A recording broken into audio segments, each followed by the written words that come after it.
শান্তিনিকেতনের পৌষ মেলায় বঙ্গ বিজেপির দুটি আলাদা স্টল রয়েছে, তাও আবার সামনাসামনি। একটি বিজেপির জাতীয় সম্পাদক অনুপম হাজরার ছবি দিয়ে তার অনুগামীদের স্টল, আর অন্যটি সুকান্ত মজুমদার ও শুভেন্দু অধিকারীর ছবি দিয়ে নগর মণ্ডলের স্টল। ফলে পৌষ মেলাতেও দেখা গেল বঙ্গ বিজেপি বনাম অনুপম হাজরা। বিষয়টি নিয়ে বিজেপির গোষ্ঠীদ্বন্দ্বের অভিযোগ উঠেছে।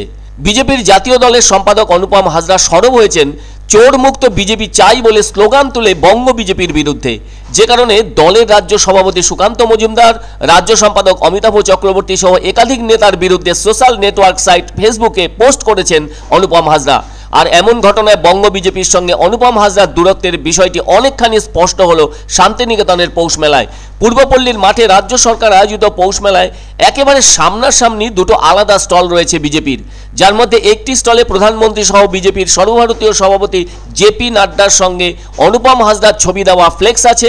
এখানে বসে রয়েছেন অনুপম হাজরার অনুগামীরা, আর অন্যদিকে প্রধানমন্ত্রী ও জেপি নাড্ডার ছবির সঙ্গে সুকান্ত মজুমদার ও বিরোধী দলনেতা শুভেন্দু অধিকারীর ছবি দেওয়া ফ্লেক্স রয়েছে।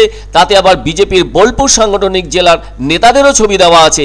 এ ব্যাপারে অনুপম হাজরার অনুগামী সৌমি বন্দ্যোপাধ্যায় বলেন, তারা অনুপম বাবুর অনুগামী, এটা আমাদের স্টল, আমরা দীর্ঘদিন ধরে বিজেপি করি, তাও সবকিছু থেকেও আমরা বঞ্চিত। তবে আমরা আগামী লোকসভায় কিন্তু প্রধানমন্ত্রী হিসেবে নরেন্দ্র মোদীকেই দেখতে চাইছি।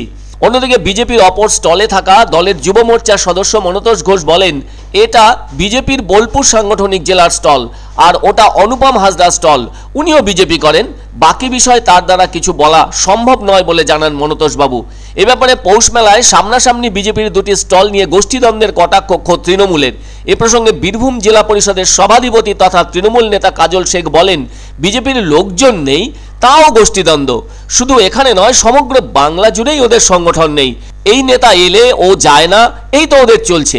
বোঝাই যাচ্ছে দলটার কত খারাপ পরিস্থিতি রয়েছে এই বাংলায় বলে জানান তিনি। যদিও অনুপম হাজরার সর্বভারতীয় পদ হয়তো এই মুহূর্তে আর নেই, যা ওই স্টলের ফ্লেক্সে লেখা আছে, কেননা মঙ্গলবার শাহ নাড্ডার বৈঠকের পরই বিজ্ঞপ্তি জারি হয়েছে, আর তাতে দল বিরোধী কার্যকলাপের জন্য তাকে ওই পদ খোয়াতে হয়েছে। ফলে ওই সংবাদ বঙ্গ বিজেপির সব নেতাদের কাছে পৌঁছে গিয়েছে। রাজনৈতিক মহলের মতে বঙ্গ বিজেপির সঙ্গে দূরত্বের কারণে এমনটা ঘটল অনুপম হাজরার বিরুদ্ধে, কেননা দীর্ঘদিন ধরেই অনুপম বিজেপির একাধিক কর্মসূচির বিরুদ্ধে সরব হয়েছেন। ফলে ওই সমস্ত রিপোর্ট পৌঁছেছে ওপর মহলে। তাই গতদিন শাহ এবং নাড্ডার বঙ্গ সফরের সময়ই বিজেপির সর্বভারতীয় রাষ্ট্রীয় মহাসচিব অরুণ সিং এই মর্মে একটি বিজ্ঞপ্তি জারি করেছেন। তাতে লেখা আছে, বিজেপির সর্বভারতীয় সভাপতি জেপি নাড্ডার নির্দেশ অনুসারে অনুপম হাজরাকে তার ওই পদ থেকে অব্যাহতি দেওয়া হলো। তাহলে এমন সংবাদ অনুপম অনুগামীদের কাছে তো খারাপ লাগারই কথা। এখন দলের কেন্দ্রীয় সংগঠনের এমন সিদ্ধান্ত সম্পর্কে কি ভাবনা চিন্তা করছেন অনুপম হাজরা, সেটাই মূলত এখন দেখার। যাই হোক, পৌষ মেলার স্টলে তার ওই পদের পরিচয় দেওয়া ফ্লেক্সেরই বা কি হবে এবং অনুগামীরা তা নিয়ে কি চিন্তা ভাবনা করছেন সেটাও রইল দেখার। স্টলটা হচ্ছে আমরা বঞ্চিত, অবহেলিত যারা কোণঠাসা কর্মী রয়েছে, এই আমাদের এটা অনুপমদার অনুপ্রেরণায় আমরা এই স্টলটা করেছি। এই স্টলটি হচ্ছে বোলপুর সাংগঠনিক জেলা। এই সাংগঠনিক জেলা দুই ভাগে ভাগ হয়েছে। সেই সাংগঠনিক জেলা সভাপতি, যুব মোর্চা এবং মাদার যে সভাপতি আছেন তার নেতৃত্বে স্টলটি হয়েছে। বিজেপির সারা বাংলাতে কোনো সংগঠন আছে বলে আমাদের মনে হয় না।